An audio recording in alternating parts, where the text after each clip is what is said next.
OOP's 4-year-old runs out of the door. Reminder. I am not the OOP. The OOP is you, not so good 2017.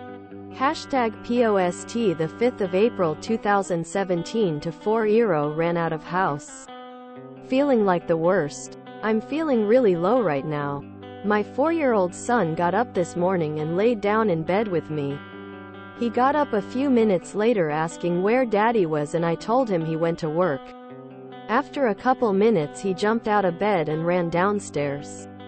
I didn't think anything of it because he does this often. Usually he heads to the playroom. So I stayed in bed trying to wake up, and next thing I know, my doorbell is going off. I run downstairs to see the door to the garage wide open and the garage door up.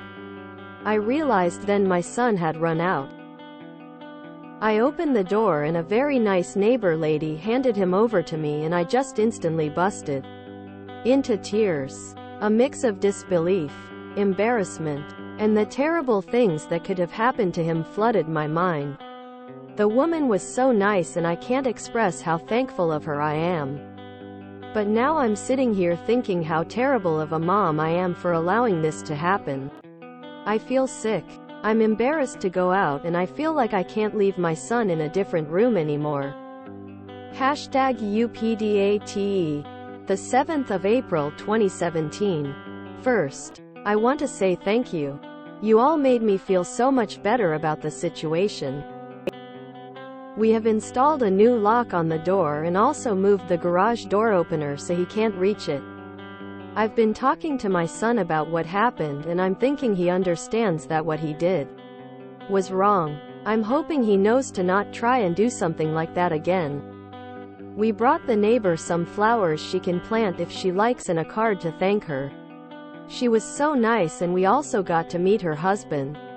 They invited us to come over whenever and to play in the yard during the summer. I'm so glad that she was there to help my little guy.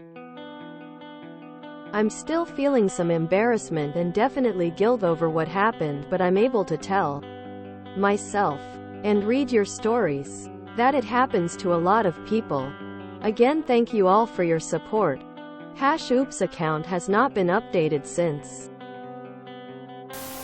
When I was like 10 years old, I remember noticing that we had a deadbolt at the top of our door. I'd never seen a door with a deadbolt at the top like that. So I went to my mom and I asked her, "Mom, what is this?" She looked at me like I was crazy and was like, "That was you." Apparently when I was a child there were a few times where I managed to open the front door, grab my little toy pony, and roll across the street to play on my neighbor's swing set. Each time they'd return me. After the first few times my parents finally paid to have a deadlock installed at the top of our door so I couldn't sneak out. Oh God. I did this. My dad was in the Navy and had traveled around Europe during his time. He brought back some wooden shoes and a Dutch hat, the white, curved hats, as gifts for me when I was about 4 years old. I don't remember doing this, as the story goes, but I had learned to unlock the both on the front door. My mother was in the kitchen, washing dishes, and didn't hear me leave. I guess I'd stripped off all my clothes, put on the hat and wooden shoes, moseyed on over to the neighbor's house. We lived in a cul-de-sac, to which she picked me up, carried me back to the house and alerted my mother. Lose something? While laughing. She promptly freaked the hell out. I guess I never ended up doing it again.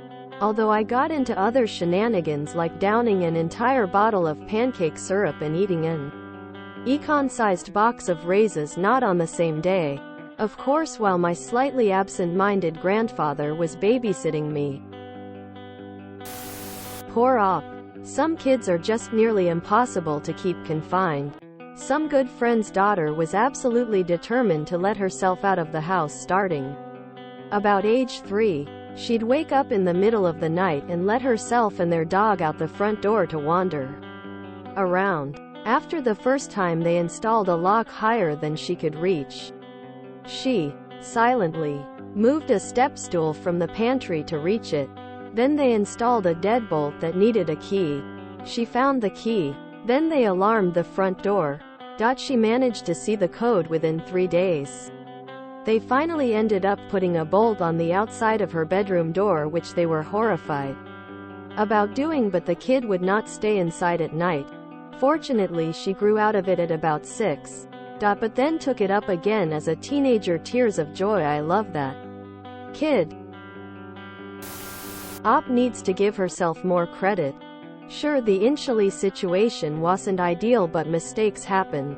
The way Op handled the aftermath was very good. She worked in fixing the situation by changing the locks. Tried to help him understand the situation by speaking to him about it. And taught him how to be gracious and thankful by buying the lady flowers. A lesson for all the new parents out there. Shenanigans never happen until they do. Kiddos are unpredictable, and they're always learning something new.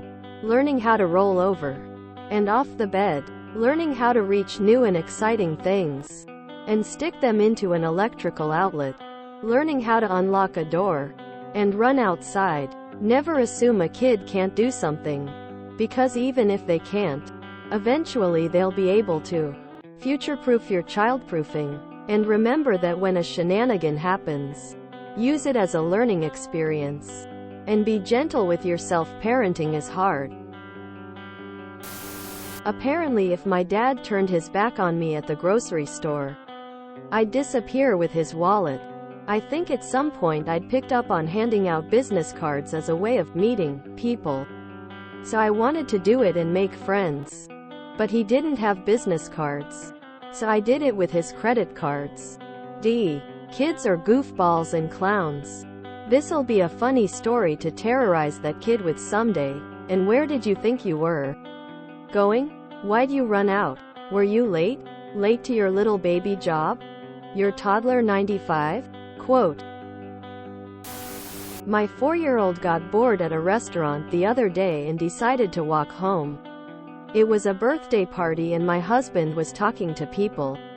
I was taking a picture of the birthday guy and his family, and I noticed she wasn't around. I asked my husband. He said she was with him and then realized she wasn't. She was at the end of a ramp leading to the parking lot. She's an intense kid sometimes. Our 1.5-year-old got outside recently and I know she's going to be trouble. Suddenly very relieved that we have what basically amounts to a fancy metal one of those child-proof medication lids for a front door lock. Tears of joy. My baby can turn and turn and turn that lock, but that door will not open. Adults who visit the house struggle with it regularly, loudly crying tears of joy. I used to run all the time once I had my legs. It's honestly a miracle I managed to survive to adulthood, since I had the survival instincts of a dodo lemming hybrid as a toddler.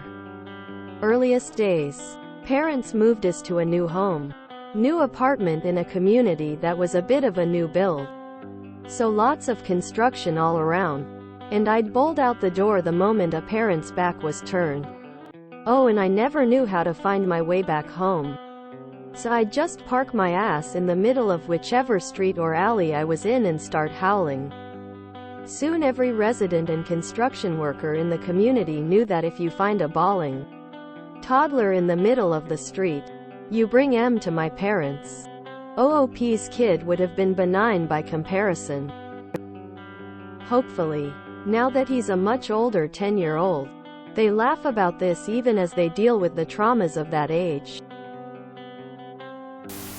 Things like this remind me of when I was a kid. There was a looping road that connected behind my trailer. You couldn't see the road at all, and this mom and her son were walking ahead of me. Their house was right across the street, and the kid started running. It sounded like a car was coming, and the fear in the mom's voice trying to stop her son haunts me. A car was not coming, and they were fine, but she was so scared, man. I can't comprehend the levels of fear and guilt that come with parenting. Something similar happened to my friend. He laid his 3-year-old and 1-year-old down for a nap. and took one himself. The 3-year-old decides he wants to go to the park. So he sticks his brother in his stroller, unlocks the door, and off they go. Got collected by a neighbor and handed off to my friend before they left the neighborhood. Luckily, we're currently locking down the house fully because our toddler only has one place they want to be. And it's the busy car park across the road. Tears of joy. I'd be amazed if a set of parents didn't have a story like this. Despite how hard you try, you'll never catch 100% of everything your kids try to do. They're going to try stuff no matter what you say, lol, and you'll have your back turned sometime and bam. Kids gone lighting fires in the garage. My wife and I were sitting on the couch and my 4-year-old was reading a kid's nature magazine.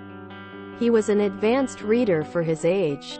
Still is. He got up and walked around the corner and into the kitchen. My wife and I didn't think much of it until we heard the garage door opening. By the time I got over there, he had exited the garage and had stepped into the small forested area on the side of our house. When I got to him, I asked him what he was doing. This kid decided to go on a nature walk and look for plants that matched the colors his book was talking about. We had a conversation with him about not leaving the house without one of us with him. We kept the door to the garage locked after that just in case. My youngest did this. I don't think she was even 2. She was standing in the street when someone found her. Thankfully we live on a quiet street, and she seemed to want to come into this house. So the lady rang the doorbell and asked if we knew her. We didn't even know she could reach the doorknob. Me and my twin did this all the time. Leapt high fences, unlocked doors and wandered down the main street in our knickers. We were known in our little town and always got collected by someone, lol. My poor mother. Apparently when I was a baby I called 911, beginning a long and illustrious life of annoying my mom by being on the phone. As with much in my life, I was the inverse. My mom was out gardening once and I managed to get on my toes enough to just lock the door without understanding what I did enough to let her back in. After that, Mom always had a house key on a chain around her neck. Tears of joy. My parents were newly married and were babysitting my mom's 1 niece and 3 nephews. The youngest 2 are twin boys. My parents both swear that these 2-year-olds planned this. They wigged out of the towels after bath time, slid down the stairs on their bellies, opened the front door, and each ran a different direction down the street. They're 40 now and this story gets retold at every wedding, funeral, gathering. I was an escape artist as a toddler, and we lived in a rental property with no fence. As soon as I was out the door, the world was mine to explore. Fortunately, we had a dog who thought it was an amazing game to track me down again. If you enjoyed this video, please check out our playlists full of similar content. Epicaricast is like doom scrolling for your ears. Please like, share, and subscribe.